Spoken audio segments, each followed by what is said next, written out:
Wonderla! Your dream vacation to Turkey starts from rupees 79,999 only with GT Holidays, South India's #1 travel brand. Minnambalam நேயர்களுக்கு வணக்கம். நான் விஷால் பொலிவர். தமிழக பாஜகவினுடைய ஒருங்கிணைப்பு குழு தலைவர் ராஜா அவர்களுக்கு எதிராக நீதிமன்றம் 2 வழக்குகளில் தலா 6 மாதங்கள் சிறை தண்டனை விதிச்சிருக்காங்க. அது மட்டும் இல்லாமல் 2 வழக்குகளிலுமே தலா 5,000 ரூபாய் அபராதம் விதிச்சிருக்காங்க. எதனால் இந்த தண்டனை கொடுக்கப்பட்டிருக்கு இந்த காணொலியில் தெளிவாக பார்ப்போம். முதல் வழக்கை நம்ம பார்க்கும்பொழுது 2018ஆம் ஆண்டு பதியப்பட்டது. 2018ஆம் ஆண்டு நடந்த திரிபுராவினுடைய சட்டப்பேரவை தேர்தல். அந்த தேர்தலில் ஆளும் கம்யூனிஸ்ட் கட்சியை வீழ்த்தி பாஜக அமோக வெற்றியை பெறுறாங்க. அந்த வெற்றி பெற்றதுக்கு அப்புறம் பார்த்தீங்கன்னா 1 மாதத்துக்குள்ளேயே ரஷ்யாவினுடைய அதிபராக இருந்த விளாடிமிர் லெனின் அவர்களுடைய சிலை உடைக்கப்படுது. அந்த சிலை உடைக்கப்பட்ட பிறகு அந்த வீடியோ இந்தியா முழுவதுமே கிட்டத்தட்ட வைரலாக போய்கொண்டிருக்கு.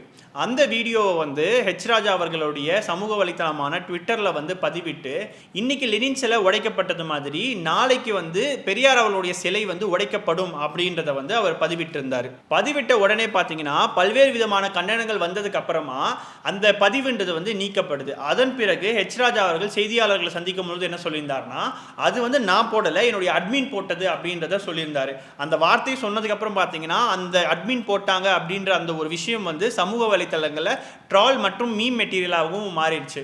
ராஜா தரப்பிலிருந்து பிரஸ் மீட்ல இந்த மாதிரியான ஒரு விளக்கம் கொடுத்தாலுமே தொடர்ச்சியாக பெரியாருக்கு எதிரான கருத்துக்களும் பெரியாரின் மீது அவதூறான கருத்துக்களும் அவர் தெரிவிக்கிறதுனால இந்த ஒரு விளக்கம் அப்படின்றது ஏற்றுக்கொள்ள முடியாததா இருக்கிறதுனால அவருக்கு எதிராக வழக்கு பதிவு செய்யப்பட்டது. இரண்டாவது வழக்கு நம்ம பார்க்கும்போது 2019ஆம் ஆண்டு மார்ச் மாதத்தில் ராஜா அவர்கள் தற்பொழுதைய திமுக எம்பியா இருக்கக்கூடிய கனிமொழிக்கு எதிராக வைத்த ஒரு விமர்சனம். அந்த விமர்சனம் என்னன்றத இந்த காணொலியிலும் சரி அல்லது பொதுவெளியிலும் சரி பயன்படுத்த முடியாத அளவுக்கான ஒரு வார்த்தையை பயன்படுத்தியிருந்தார். இந்த அவதூறு பேச்சு பேசினதுக்கு அப்புறமா பார்த்தீங்கன்னா தமிழ்நாடு முழுவதுமே திமுக, காங்கிரஸ் மற்றும் பாப்புலர் ஃப்ரண்ட் ஆஃப் இந்தியா இந்த கட்சிகள் சார்பாக புகார் ஒன்று அளிக்கப்பட்டிருக்கு.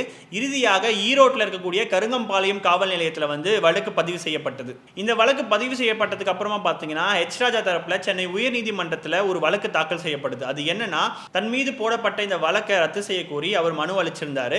ஆனா அந்த வழக்கை சென்னை உயர்நீதிமன்றம் தள்ளுபடி செஞ்சிருக்காங்க. அது மட்டும் இல்லாம இந்த வழக்கை இன்னும் 3 மாதங்களுக்குள்ள விரைவாக விசாரிச்சு தீர்ப்பு வழங்கணும் அப்படின்னு சொல்லி சென்னை எம்பி எம்எல்ஏ நீதிமன்றத்துக்கு சென்னை உயர்நீதிமன்றம் உத்தரவிட்டிருந்தாங்க.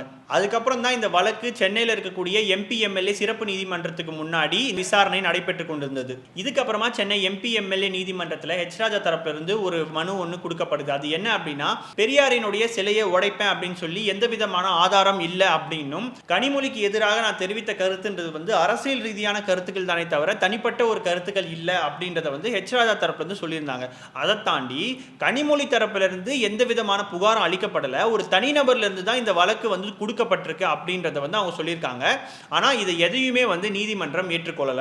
காவல்துறை தரப்பிலிருந்து ராஜா அவர்கள் தவறு செஞ்சிருக்காங்க அப்படின்றதையும் நீதிமன்றத்தில் நிரூபிச்சிருக்காங்க. 2 தரப்பு வாதத்தையும் விசாரிச்சதுக்கு அப்புறமாக சிறப்பு நீதிமன்றத்தினுடைய நீதிபதி ஜெயவேல் அவர்கள் ராஜா அவர்களுக்கு 2 வழக்கிலுமே தலா 6 மாத சிறை தண்டனையும் தலா 5,000 ரூபாய் அபராதத்தையும் விதிக்கிறாரு. ராஜா அவர்களுக்கு கொடுக்கப்பட்ட இந்த தண்டனையை நிறுத்த கோரி ராஜா தரப்பிலிருந்து ஒரு மனு கொடுக்கப்பட்டிருக்கு. அதன் பிறகு நீதிபதி அவர்கள் இந்த தண்டனையை டிசம்பர் 31ஆம் தேதி வரைக்கும் நிறுத்தி வைக்கிறாங்க. பொதுவா இந்த கோரிக்கை மனுவை அவங்க கொடுக்கல அப்படின்னா ராஜா அவர்கள் உடனடியாக கைது செய்யப்படுவார். இந்த மனு கொடுத்ததுக்கு அப்புறமா நீதிபதி இந்த தண்டனையை நிறுத்தி வச்சதுனால 31ஆம் தேதிக்குள்ள மேல்முறையீடு பண்ணி இந்த வழக்கிலிருந்து அவர் தடை வாங்கணும். அப்படி தடை வாங்கினா மட்டும்தான் ராஜா அவர்கள் கைது செய்யப்படாம இருப்பார். இந்த தீர்ப்பு கொடுத்ததுக்கு அப்புறமா ராஜா அவர்கள் வெளியில செய்தியாளர்களை சந்திக்கிறாரு.